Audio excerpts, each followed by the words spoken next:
Student, today class 8 science, myself Ritesh Singh. In previous lecture we discussed friction, उसके बारे में friction में क्या क्या फैक्टर इफेक्ट करते हैं उसके बारे में हमने पढ़ा था. ठीक है, आज हमारा नेक्स्ट टॉपिक है टाइप ऑफ फ्रिक्शन. कितने टाइप्स के फ्रिक्शन होते हैं और इसके बारे में हम पढ़ेंगे थोड़ा. ठीक है, तो टाइप ऑफ फ्रिक्शन में हम पढ़ेंगे friction can be categorize in 3 group. 3 group में कैटेगराइज किया जाता है. पहला होता है स्टैटिक फ्रिक्शन, दूसरा होता है स्लाइडिंग फ्रिक्शन, तीसरा होता है रोलिंग फ्रिक्शन. तो कितने कैटेगरी में किया जाता है? 3, static, sliding and rolling friction. तो फर्स्ट आते हैं स्टैटिक फ्रिक्शन. स्टैटिक फ्रिक्शन क्या होता है? It is a friction between 2 और more solid object that are not moving relative to each other. ये एक ऐसा फ्रिक्शन होता है जो 2 ऑब्जेक्ट के बीच में लगता है जिसमें दोनों ऑब्जेक्ट क्या करते हो, एक दूसरे के रिस्पेक्ट में मूव नहीं कर रहे होते.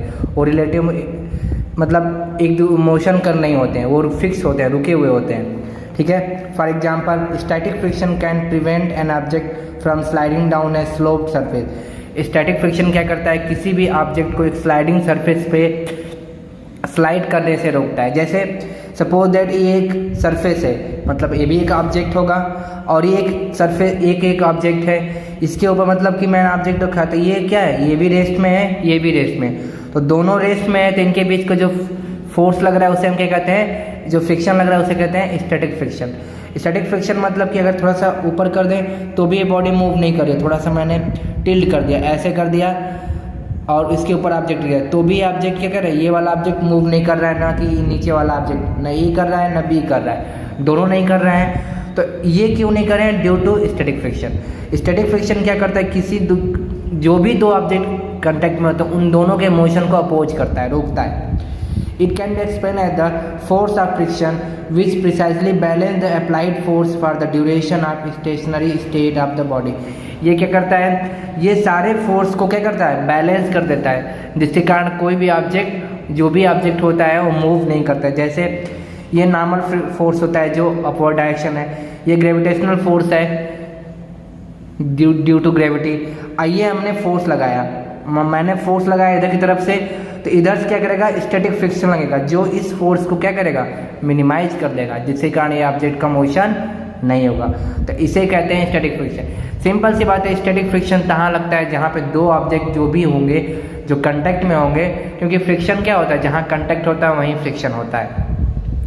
वो दोनों ऑब्जेक्ट मूव नहीं कर रहे होंगे एक दूसरे के रिस्पेक्ट में, तो वहाँ पे क्या होता है? Static friction. दूसरा है लॉ ऑफ स्टैटिक फ्रिक्शन. क्या क्या लॉज होते हैं? पहला, the maximum force of static friction is not depend on the area of contact. जो फोर्स स्टैटिक फ्रिक्शन होता है वो इसके एरिया ऑफ कंटेक्ट पे डिपेंड नहीं करता है. जब ठीक है, जबकि हम फ्रिक्शन के बारे में पढ़ रहे थे जिसमें हम nature of surface in contact के बारे में बताए थे. नेक्स्ट है the maximum force of static friction is comparative to the normal friction.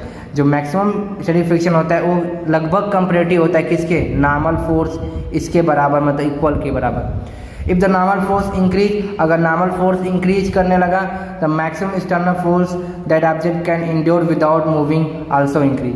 तो जो मैक्सिमम फोर्स रहेगा वो भी क्या करेगा? इंक्रीज करने लगेगा. ठीक है, तो ये रहा स्टैटिक फ्रिक्शन के बारे में. नेक्स्ट आते हैं हमारा स्लाइडिंग फ्रिक्शन. स्लाइडिंग फ्रिक्शन को एक और नाम से जानते हैं, काइनेटिक और मूविंग फ्रिक्शन. काइनेटिक फ्रिक्शन भी कहते हैं या मूविंग फ्रिक्शन भी कहते हैं.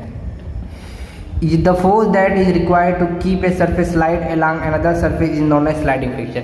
ये एक ऐसा फ्रिक्शन होता है जो किसी ऑब्जेक्ट को एक स्लाइड सरफेस के अलॉन्ग स्लाइड करने देता है, उसे हम कहते हैं sliding friction. It is almost always less then that static friction. ये क्या करता है? हमेशा लेस देन होता है किससे? Static friction. क्यों लेस होगा?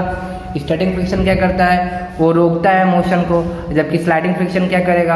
वो उसमें स्लाइडिंग फ्रिक्शन से मोशन होने लगता है. तो मोशन हो रहा है मतलब फ्रिक्शन कम लग रहा है, तभी ना ऑब्जेक्ट मोशन कर रहा है. इसलिए static friction is greater than sliding friction. ठीक है. नेक्स्ट है it is almost always less than static friction for every material except metal को छोड़कर. That is why it is easier to move an object once it start moving rather than to go the object to begin moving from the rest position. ये क्या करता है, आसानी से एक बार object motion करने लगता है, ऑब्जेक्ट मोशन करता रहता है. Sliding friction depend on the material of the object. जबकि स्लाइडिंग फ्रिक्शन किस पर डिपेंड करता है, depend on material of object, किस टाइप का मटेरियल से बना है. Surface of the object, surface किस चीज़ का ऑब्जेक्ट का, ऑब्जेक्ट का सरफेस कैसा है, एंड देयर वेट, और वेट पे डिपेंड करता है. It does not depend on the surface area. ये भी डिपेंड नहीं करता है किस पे, सरफेस एरिया पे डिपेंड नहीं करता है. जैसे स्लाइडिंग फ्रिक्शन, जैसे कोई ऑब्जेक्ट है, ये स्लाइडिंग, ये फोर्स लग रहा है तो क्या करेगा, स्लाइड करना शुरू करेगा. मोशन डायरेक्शन किधर की तरफ होगा, इधर की तरफ फोर्स लग रहा होगा, और ये स्लाइडिंग फ्रिक्शन इसको रोक रहा होगा थोड़ा. ये भी फ्रिक्शन का मतलब ये है प्रोवाइड करना, लेकिन ये क्या करेगा, मोशन करेगा. वेलोसिटी इधर जाएगी, इधर जाएगी, और नॉर्मल ग्रेविटेशनल फोर्स इधर, तो नॉर्मल फोर्स अपोज. हमेशा नॉर्मल फोर्स और ग्रेविटेशनल फोर्स एक दूसरे के अपोजिट में होते हैं. ठीक है, तो नेक्स्ट आते हैं हमारा क्या है, रोलिंग फ्रिक्शन. रोलिंग फ्रिक्शन क्या होता है, it is a force assisting the motion of rolling ball और व्हील. एक ऐसा फोर्स होता है जो एक रोलिंग या बॉल को मोशन करने से रोकता है. फ्रिक्शन का मतलब है रोकना है. This type friction typically a combination of several friction force at the point of contact between the wheel and the ground और अदर सरफेस. ये क्या होता है, कई सारे फ्रिक्शनल फोर्स या कई सारे फोर्स का कॉम्बिनेशन होता है जो किसी रोलिंग ऑब्जेक्ट को मूव करने से रोकता है. जैसे ये रोलिंग ऑब्जेक्ट मोशन कर रहा है, वेलोसिटी ऐसे ऐसे एक्सेलरेट कर रही है, ये अपवर्ड डायरेक्शन नॉर्मल फोर्स और नीचे ग्रेविटेशनल फोर्स. तो इस स्लाइड कर रहा है तो ये क्या करेगा, सब फोर्स लगा रहे हैं, तो यहाँ पे रोलिंग फ्रिक्शन क्या करेगा, इसको रोकेगा ताकि ये रुक जाए. कुछ टाइम बाद जैसे हम गाड़ी चलती है, कुछ टाइम में रुक जाती है, तो वही है. It is the weakest type of friction. ये काफ़ी वीकेस्ट होता है as compare to static and sliding friction, क्योंकि रोलिंग फ्रिक्शन कोई ऑब्जेक्ट रोल जितना सर्कुलर रहता है उतना कम उसे फ्रिक्शन लगता है, वो आसानी से मूव करता है. सपोज कर सकते हैं अगर इसी ऑब्जेक्ट को हम छोड़ दे तो एक वन बाय कुछ टाइम बाद रुक जाएगा, लेकिन ये रोलिंग वाले को उतने डिस्टेंस छोड़े तो काफ़ी लंबे डिस्टेंस तक कवर करेगा. This is the reason that wheel and ball bear facilitate motion. ठीक है, इसीलिए क्या होता है, हम व्हील्स और बॉल बियरिंग को यूज करते हैं ताकि हम आसानी से मोशन कर सकें. ठीक है, तो आज हमारा टाइप ऑफ फ्रिक्शन के बारे में बताया मैंने. कल हमारा नेक्स्ट रहेगा फ्लूइड फ्रिक्शन के बारे में, और भी चीज़ें के बारे में बताऊंगा. तो आज के लिए इतना ही. Okay, thank you, have a nice day.